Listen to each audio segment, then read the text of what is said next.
parce que elle fait partie des événements ou des éléments probablement les plus essentiels qui soient parmi les nombreuses autres composantes du monde nouveau qui se construit. En fait, introduire une chose effectivement nouvelle, c'est-à-dire changer de paradigme ou dévier le cours d'une répétition, ces choses-là sont extrêmement difficiles et contrariées. Et c'est simplement au début du XXIe siècle, enfin un petit peu avant bien sûr, disons au XXIe siècle, qu'elle a commencé à faire pression de manière assez importante pour qu'elle soit, à un certain moment, vers 2010-2015, pour qu'elle soit interdite.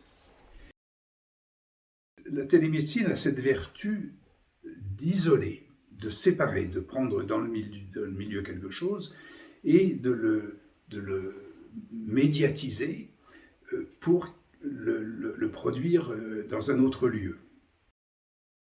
Thérapeutique de la parole, où on se met à distance, on ne se regarde pas, on se met donc à distance, on se sépare de la vue sur un divan comme ça, mais ça a été inventé au moment où on a installé le téléphone chez l'inventeur de la psychanalyse. C'est-à-dire qu'il s'est mis à consulter comme au téléphone, enfin dans son cabinet, c'est-à-dire avec une distance où donc on ne pensait qu'à la parole.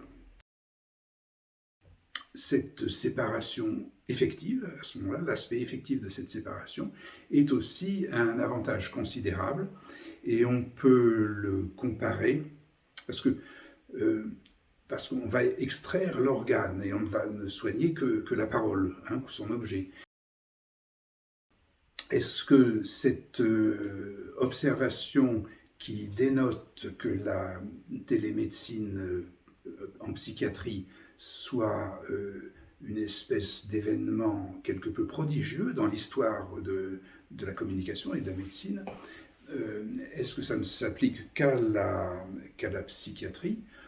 Pas nécessairement du tout, puisqu'on peut raisonner de la même manière si, pour autant s'il est entendu que la médecine soit aussi une affaire de parole.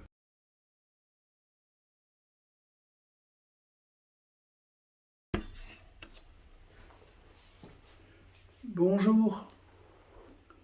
Il sera utile que je précise l'importance de la télémédecine. Parce que elle fait partie des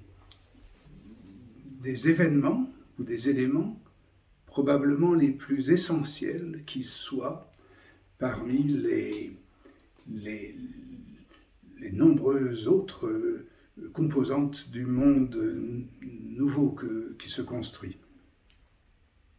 Or, cette importance, si elle est en première ligne, cette importance n'est pas actuellement, n'est pas bien soulignée.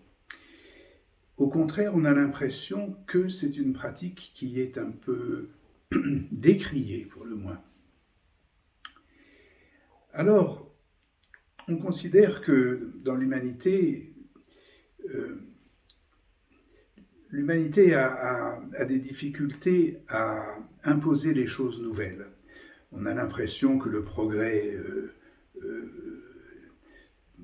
avance rapidement et facilement, mais non, ce qui avance sont les choses qui sont déjà lancées et qui nous donnent l'impression de bien faire.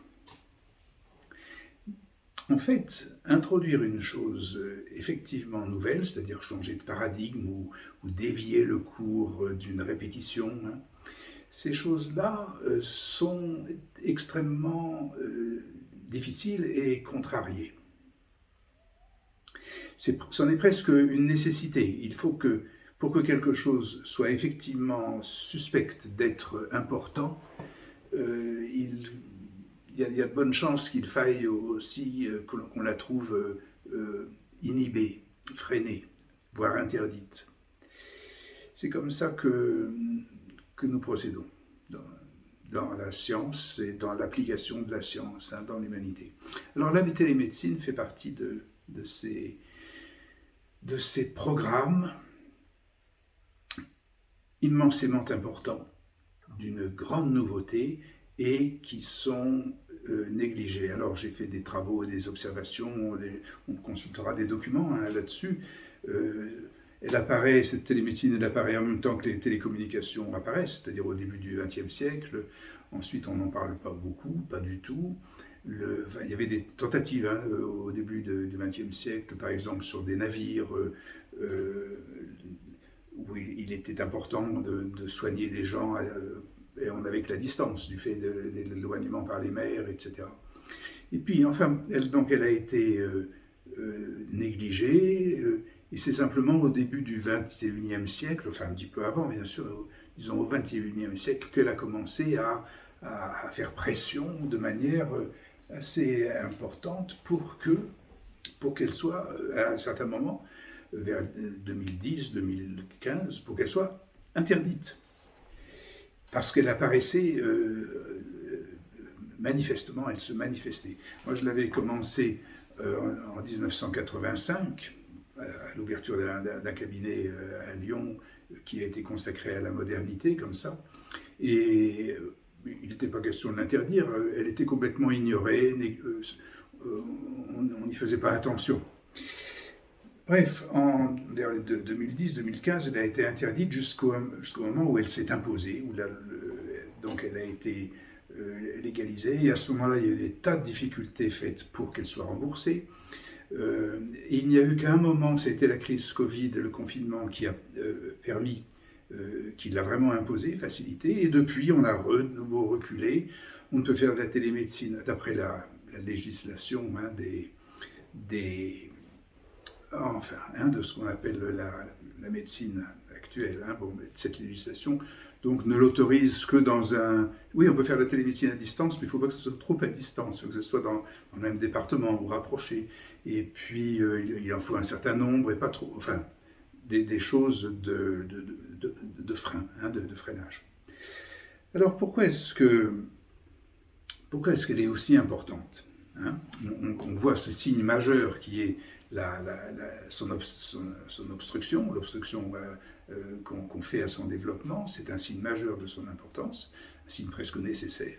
Et puis après, il faut aussi trouver les signes, ce qu'on appelle pas les signes négatifs, mais les signes positifs de qu'est-ce qu'il y a d'aussi extraordinaire et d'aussi important.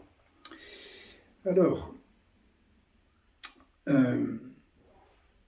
il faut prendre une comparaison. Parce que la télémédecine a cette vertu d'isoler, de séparer, de prendre dans le milieu quelque chose et de le médiatiser pour le produire dans un autre lieu. Par exemple, le patient va vivre son expérience de patient et va importer la présence du médecin. Et inversement, le médecin donc va recevoir son patient d'un autre lieu. Il y a cette distanciation, on appelle ça d'ailleurs en distanciel. Eh bien, cette séparation, cette séparation qui fait que la parole, le message, c'est-à-dire la parole et l'image éventuellement, mais c'est simplement éventuellement, la parole suffit bien, simplement la parole vocale, qu'elle soit ainsi isolée, séparée, détachée de son organe ou de son organisme, si on peut dire,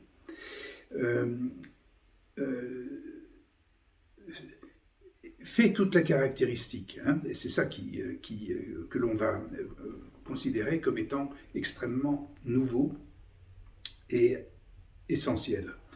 Nouveau, oui. On se rappelle, il est utile de signaler que, par exemple, la psychanalyse est inventée, c'est-à-dire c'était une thérapeutique de la parole, où on se met à distance, on ne se regarde pas, on se met donc à distance, on se sépare de la vue sur un divan comme ça, mais ça a été inventé au moment où on a installé le téléphone chez l'inventeur de la psychanalyse. C'est-à-dire qu'il s'est mis à consulter comme au téléphone, enfin dans son cabinet. C'est-à-dire avec une distance où donc on ne pensait qu'à la parole, où on prenait en compte, on essayait d'isoler, de séparer la parole et de l'objectiver. Alors ça, c'est une fiction. On ne peut pas objectiver la parole. Il y a deux choses, hein. C'est une fiction et c'est aussi quelque chose d'effectif. Mais c'est une fiction que l'on peut comparer, par exemple, vous mettez une ombre, vous voyez une ombre quelque part, on en voit facilement des ombres, vous prenez une ombre et vous la mettez dans une boîte. C'est une fiction. La même chose pour la parole. Et pourtant, c'est très important de mettre en scène cette fiction. C'est le début, si on peut dire, des mathématiques, c'est le début de l'intellect.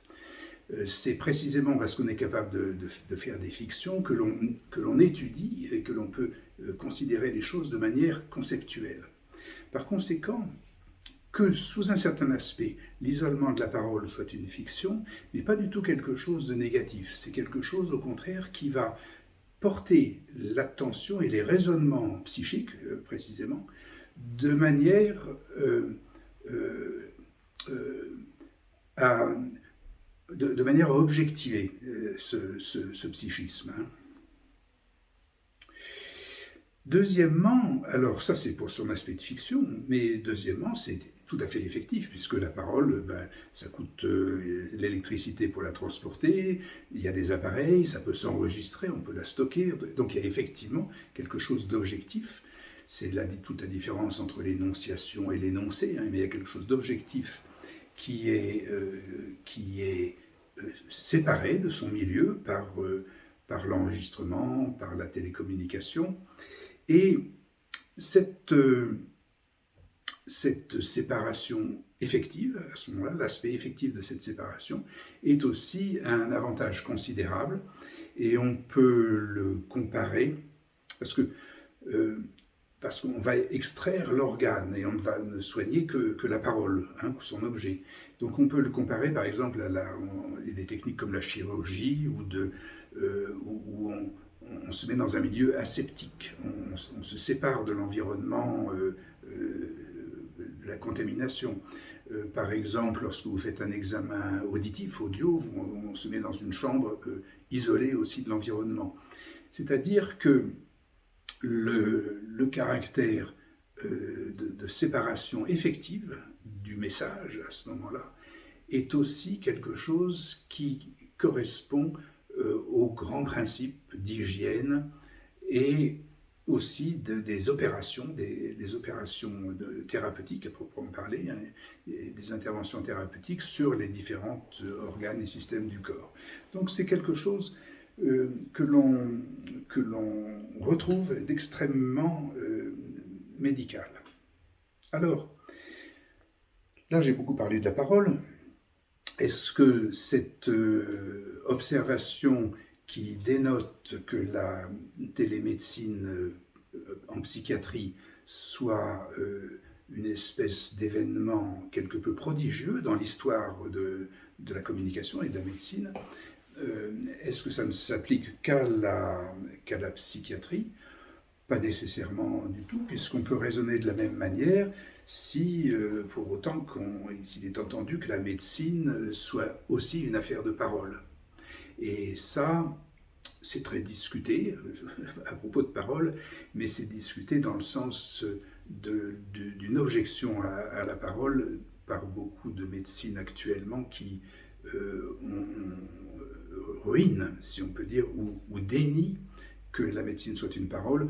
On le voit à partir du moment où elle a été capturée et aliénée par la loi et ce qu'on a appelé la destruction de l'hippocratisme. Hein, mais c'est-à-dire que si la médecine est hippocratique, si la médecine est réellement une opération où la relation du médecin et de son patient est essentielle, à ce moment-là, cette règle de la parole et de son traitement et de la manière d'organiser et de préparer le champ de son traitement, hein, par cette séparation, donc est tout à fait valide en médecine comme dans cette spécialité de la médecine qui est la psychiatrie.